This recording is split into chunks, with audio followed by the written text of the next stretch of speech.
పాపం ఆ మాజీ మంత్రి పరిస్థితి అగమ్య గోచరంగా తయారైందట. ఒక కేసులో విచారణకు హాజరు కావడానికి గడువు అడిగి ఊపిరి పీల్చుకునేలోపు మరో కేసు. ఏంటి దుస్థితి? ఎందుకీ పరిస్థితి? కూటమి ప్రభుత్వాన్ని ఎదురొడ్డి నిలబడుతున్నందుకే ఈ పరిస్థితి ఎదురైందా? మరి సొంత పార్టీ నుంచి సపోర్ట్ ఏది? ఇది ఆ మాజీ మంత్రి అంతరంగ ఆవేదనట. ఇంతకీ ఆ ఎక్స్ మినిస్టర్ వేక్స్ అయ్యేలాంటి సిచ్యుయేషన్ ఏంటి? Let's watch it. నెల్లూరు జిల్లాలోనే సీనియర్ లీడర్గా మాజీ మంత్రిగా ఉన్న కాకాణి గోవర్ధన్ రెడ్డి చిక్కుల్లో పడ్డారు.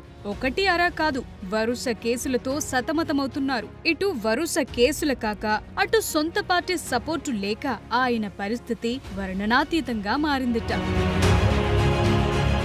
నెల్లూరు జిల్లా పొదలకూరు మండలం తాటిపత్రిలో 250 కోట్ల విలువైన క్వార్ట్జ్ దోపిడీ జరిగిందన్న కేసు నమోదైంది. ఈ కేసులో మాజీ మంత్రి కాకాణి పేరు కూడా పొందుపరచడంతో నెల్లూరు రాజకీయం ఒక్కసారిగా హీటెక్కింది. ఈ కేసులో ఆయన హైకోర్టును ఆశ్రయించారు.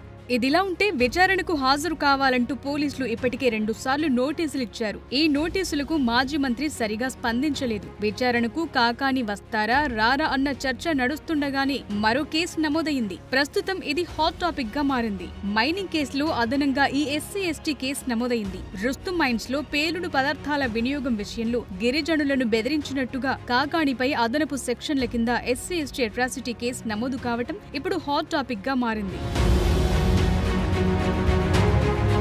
మరోపక్క త్వరలోనే కాకాణి అరెస్టు ఖాయమన్న ప్రచారం జోరుగా సాగుతోంది. టీడీపీ కూటమి ప్రభుత్వం అధికారంలోకి వచ్చాక ఆయన తరచూ ప్రభుత్వాన్ని విమర్శించేవారు. ఈ విషయంలో ఆయన చాలానే యాక్టివ్ గా ఉండేవారు. ఈ క్రమంలోనే కూటమి ప్రభుత్వం ఆయనపై దృష్టి సారించిందనే చర్చ నడుస్తోంది. జిల్లాలో కాకాణి వర్సెస్ సోమిరెడ్డి వ్యవహారం సంగతి సరే. వైసీపీ ప్రభుత్వంలో ఇదే రుస్తుం మైన్స్ దగ్గర ప్రస్తుత ఎమ్మెల్యే సోమిరెడ్డి 3 రోజుల పాటు సత్యాగ్రహ దీక్ష కూడా చేశారు. కాకాణి కార్యకలాపాలపై కార్నర్ చేస్తూనే ఉన్నారు. అధికారం వచ్చాక కాకాణిపై సోమిరెడ్డి దూకుడు మరింత పెరిగిందనే టాక్ నడుస్తోంది.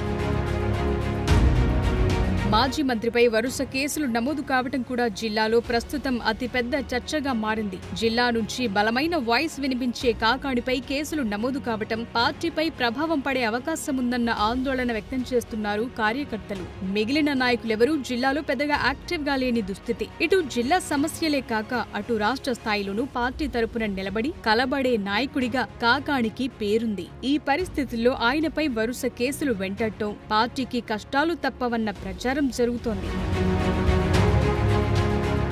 మాజీ మంత్రి కాకాణి గోవర్ధన్ రెడ్డి ప్రస్తుతం వరుస కేసులతో రాజకీయంగా ఒంటరిగా మిగిలారన్న మాట కూడా వినిపిస్తోంది. ఈ పరిస్థితుల్లో వైసీపీ రాష్ట్ర స్థాయి నాయకుల నుంచి కానీ జిల్లాలోని మిగిలిన లీడర్ల నుంచి కానీ ఆయనకంటూ ఒక సహకారం లేనట్టుగా భావిస్తున్నారు. ఇప్పటి వరకు పార్టీలోని ఇతర నాయకుల నుంచి కూడా బహిరంగ మద్దతు ప్రకటన రాని దుస్థితి కనిపిస్తోంది. అధిష్టానం నుంచి కనీస స్పందన కరువైన పరిస్థితి. దీనికి తోడు పార్టీలోని మిగిలిన వారు కూడా కాకాణి వ్యవహారంలో జాగ్రత్త వహిస్తున్నట్టు తెలుస్తోంది. ఒకవేళ కాకాణికి మద్దతుగా తాము మీడియా ముందుకొచ్చి మాట్లాడితే తామెక్కడ టార్గెట్ అవుతామో అన్న భయంలో వీరున్నట్టు సమాచారం. వీటన్నింటినీ బట్టి చూస్తే ఇటు రాజకీయంగా అటు కేసుల పరంగా కాకాణికైతే కొన్నాళ్ల పాటు కష్టాలు తప్పవన్న మాట వినిపిస్తోంది.